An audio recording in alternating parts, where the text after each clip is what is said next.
Bueno, pues primero que nada quiero dar las gracias a la revista Abogacía por esta invitación a participar en esta charla con ustedes. ¿Quién es Cristina Vizcaíno? Muy buena pregunta, porque a lo largo de mi historia, a lo largo de mi vida, me parece que Cristina Vizcaíno Díaz se ha construido, se ha diseñado. Actualmente quiero comentarte que soy la segunda vicepresidenta de la Barra Mexicana Colegio de Abogados, pero también Cristina Vizcaíno es una abogada que tiene experiencia en varios sectores importantes para la economía del país, como es el tema de la construcción, de la infraestructura, del tema petrolero, el tema de responsabilidades administrativas de los servidores públicos, y participo en áreas que son muy importantes para el desarrollo económico de México. Entonces, eso me ha permitido ir diseñando poco a poco a quién es Cristina Vizcaíno Díaz. Mira, a mí me parece que hay una serie de contextos que no han sido abordados respecto de la participación real de las mujeres en puestos de liderazgo. Y esto se refiere exclusivamente o necesariamente a que las mujeres tenemos que tener una participación igualitaria. Quiere decir que tenemos que tener las mismas oportunidades que cualquier otra persona en el país. ¿Y qué significa el tener una participación real, un liderazgo? Simplemente yo te diría, lo refiero a incrementar la fuerza productiva de nuestro país. ¿Qué significa la no participación de las mujeres? Evidentemente, México está perdiendo. Al no tener la participación real de las mujeres, me parece que la fuerza productiva se disminuye y, por lo tanto, el país pierde. A mí me parece que para que tengamos nuestros amigos que nos están escuchando, que tengan una idea clara de a lo que me estoy refiriendo con que México pierde si no contamos con una participación en liderazgo real de las mujeres, tenemos que darles un contexto geográfico muy importante. Fíjate, México está ubicado en el hemisferio norte y prácticamente el territorio de México se divide por la mitad por el trópico de Cáncer. Eso significa que la mitad de nuestro país es semidesértico y la otra parte de nuestro país es tropical en la parte del sureste. La otra cuestión que tenemos que tomar en consideración es que a partir de esta diversidad de climas y la biodiversidad de nuestro país, México tiene una posición privilegiada. Además, tenemos que tomar en consideración que México tiene una de las fronteras más extensas con una de las primeras potencias mundiales, Estados Unidos. Adicionalmente, y creo que es una parte sumamente relevante para el país, que tenemos acceso a los mercados europeos y asiáticos. ¿De qué manera tenemos acceso a estos mercados? Porque tenemos acceso al Océano Pacífico y al Océano Atlántico.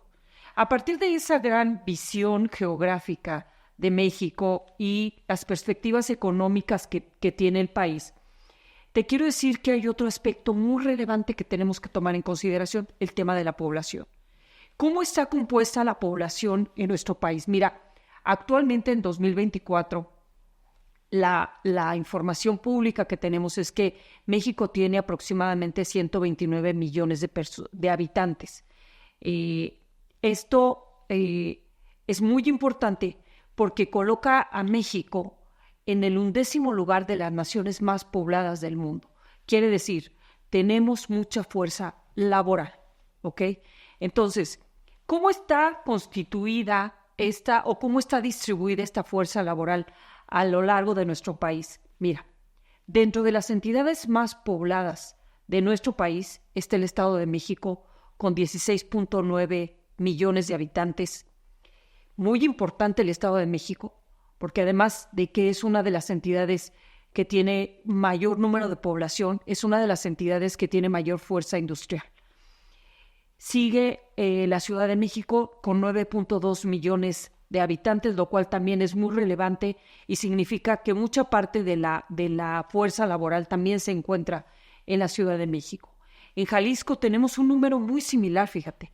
En Jalisco tenemos el 8.3%, 8.3 millones de habitantes. ¿Qué sucede con el norte del país? El norte del país, que es una zona semidesértica, vamos a encontrar una variación de que la población está, pues, de alguna manera bajando o disminuyendo en el norte del país. Colima, por ejemplo, no llega ni siquiera a 1 millón de habitantes. Baja California Sur tampoco alcanza ese 1 millón de habitantes y en la parte del sureste, Campeche, tampoco llega a ese 1 millón de habitantes, al menos. Quiere decir que la población está concentrada geográficamente en el centro del país, en la Ciudad de México y en el Estado de México. Eso tiene una serie de aspectos que son importantes y que se tienen que considerar en este gran escenario, en este gran análisis de cómo vamos a tener un liderazgo real de la participación de las mujeres. Quiero darte otro contexto también que es muy importante. Aparte de la situación geográfica y poblacional, tenemos que tener en cuenta la parte del sector económico del país.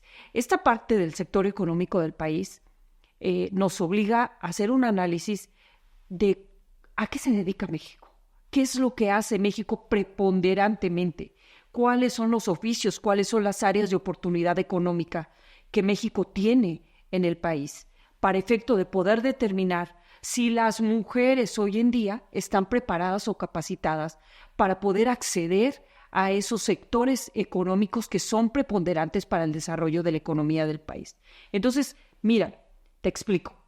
En México, particularmente, tenemos una serie de sectores que, según la encuesta nacional de ocupación y empleo, nos dicen que para el 2023 tenemos 4 sectores al menos que son los preponderantes en nuestro país. El comercio, que aproximadamente 10.8 millones de habitantes se dedican a la parte del comercio. Hablemos de comercio formal y de comercio informal. El segundo sector de la economía o de la ocupación de las personas, el 9.4 millones de personas se dedican al sector de la transformación. En el caso de los servicios personales, 6.5 millones de personas se dedican a esta parte de los servicios personales. Y en la parte de la agricultura, 5.9 millones de personas se dedican a esta parte de la agricultura. Entonces, tenemos aproximadamente 4 sectores económicos muy importantes en el país. Aquí destaco una cuestión. De estos sectores que yo te acabo de comentar, en ninguna parte tú encuentras la parte de industrialización de nuestro país. ¿Qué significa esto? El tema de la industrialización es sumamente relevante para todos los países de primer nivel. Un país industrializado es un país de primer nivel.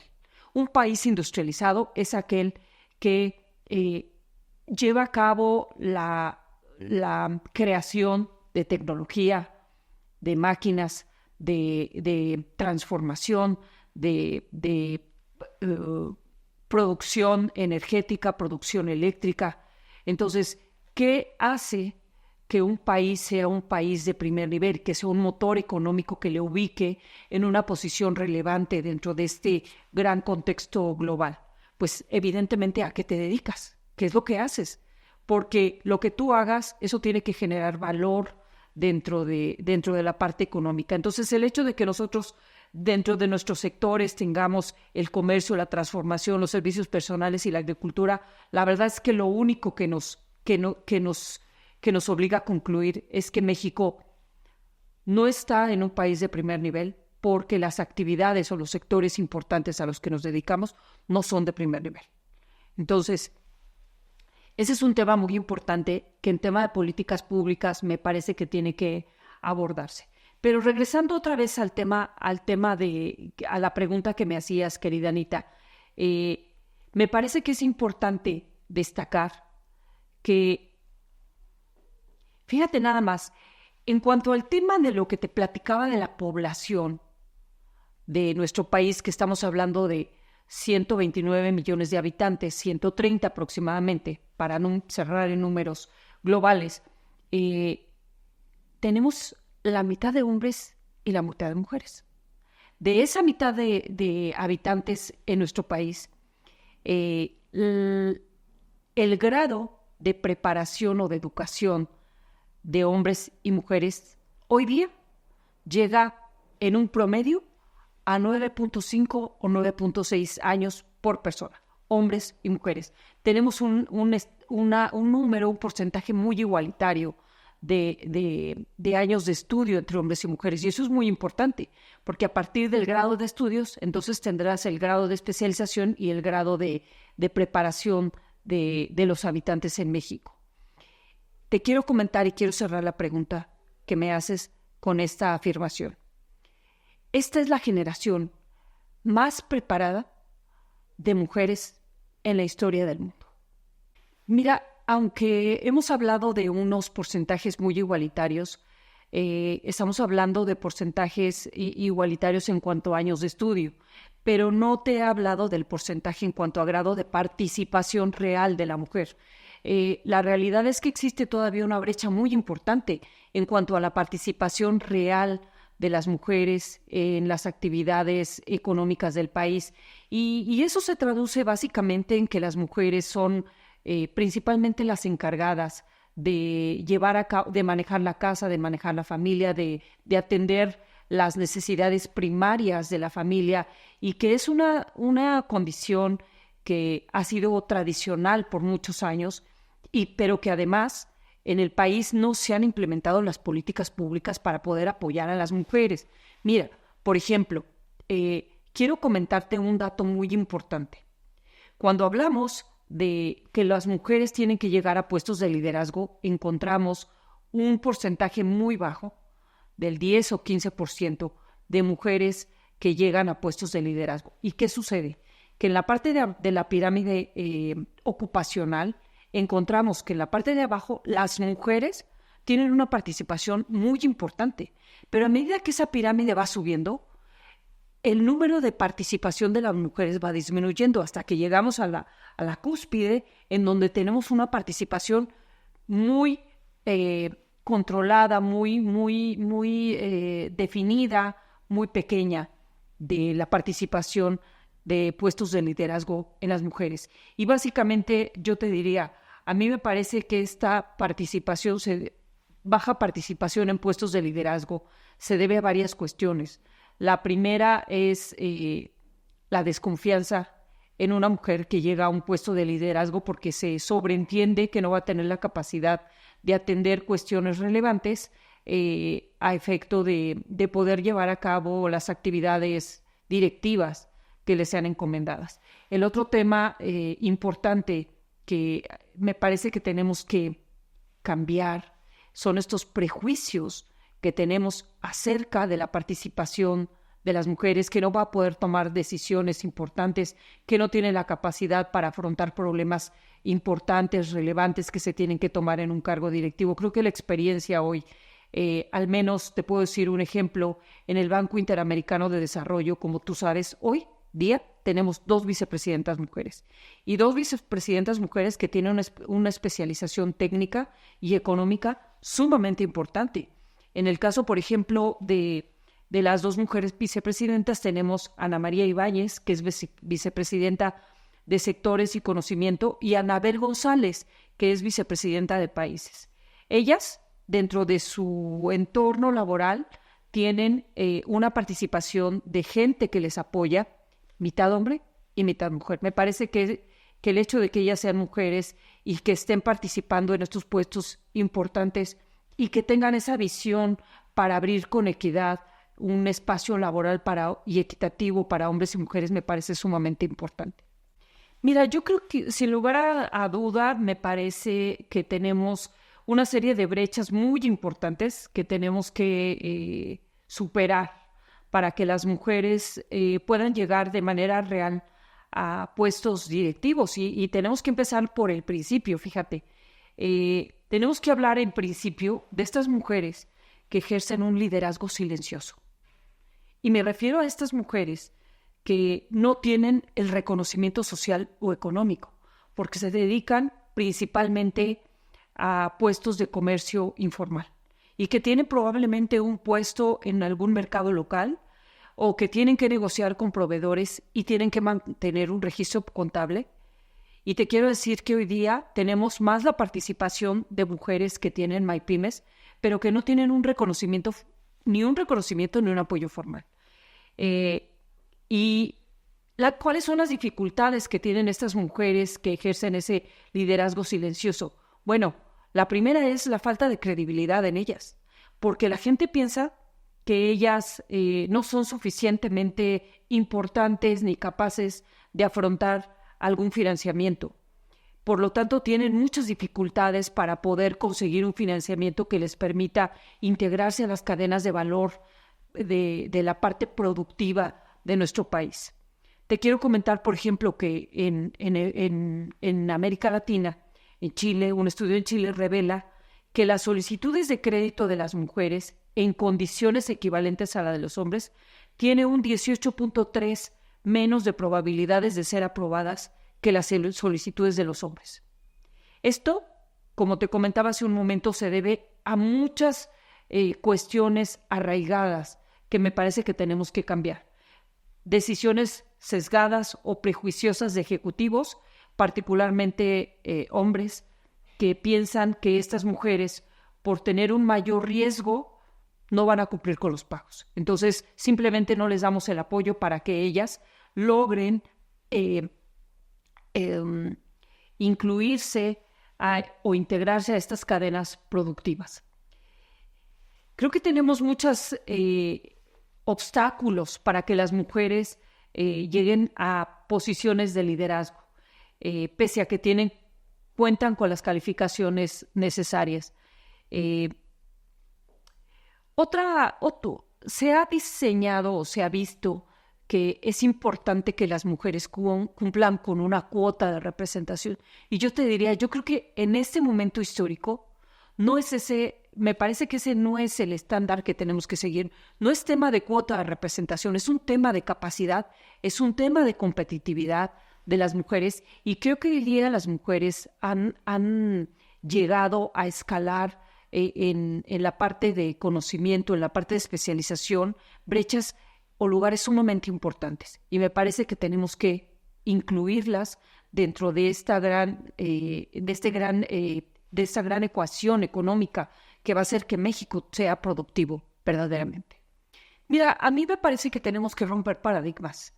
Y primero que nada tenemos que entender como país que el hecho de que la mujer no se integre a la participación laboral activa del país simplemente se traduce a ser un país poco productivo. Fíjate, te voy a hablar nada más de números, porque ya hablamos de que tenemos 129 millones de habitantes en nuestro país.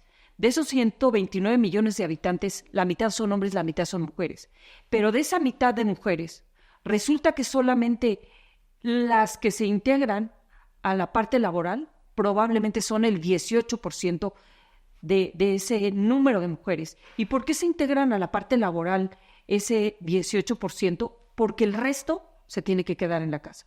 Porque el resto no tiene las condiciones de política pública para poder integrarse verdaderamente a una vida laboral. No cuentan con guarderías, no cuentan con incentivos, no cuentan con un financiamiento de negocios para iniciar sus MyPymes, lo que sea. Entonces, creo que ese es un tema sumamente importante. Si las mujeres, no veamos a las mujeres como género, sino simplemente veamos como habitantes. En el caso de que nosotros bajemos la fuerza productiva del país, evidentemente la capacidad económica de nuestro país se va a ver mermada. Entonces, yo diría, en términos económicos, el lograr que las mujeres se integren a la vida económica del país, lo que va a hacer es que México se empiece a colocar como una de las primeras potencias económicas. Y además yo te diría, con esta nueva visión que tienen las mujeres, tal vez empecemos a abrir brechas y abrir otros sectores. Estábamos hablando que solo tenemos 4 sectores. ¿Por qué no abrimos la parte de la industrialización del país? Creo que es muy importante incluir a las mujeres por varias cosas y tienen muchos beneficios. Incrementar la productividad, pero además traer nuevas ideas para poder abrir sectores importantes que México hoy no tiene. Como conclusión, a mí me parece que debe quedar muy claro para quienes nos están escuchando que la participación de mujeres en puestos de liderazgo tiene que ser real. Tiene que ser una participación en donde nuestros pares, los hombres y las propias mujeres que están dentro de puestos directivos, incentiven que más mujeres lleguen a puestos de liderazgo. Esa es una de las primeras metas y retos que tenemos.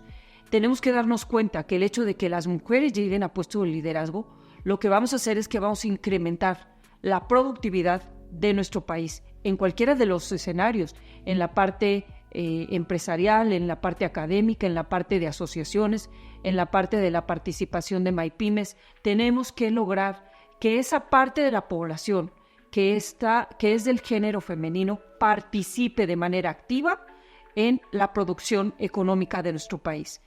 Y me parece que el otro beneficio importantísimo para el desarrollo de las mujeres, y creo que es lo que todas queremos, es que tengamos una participación igualitaria.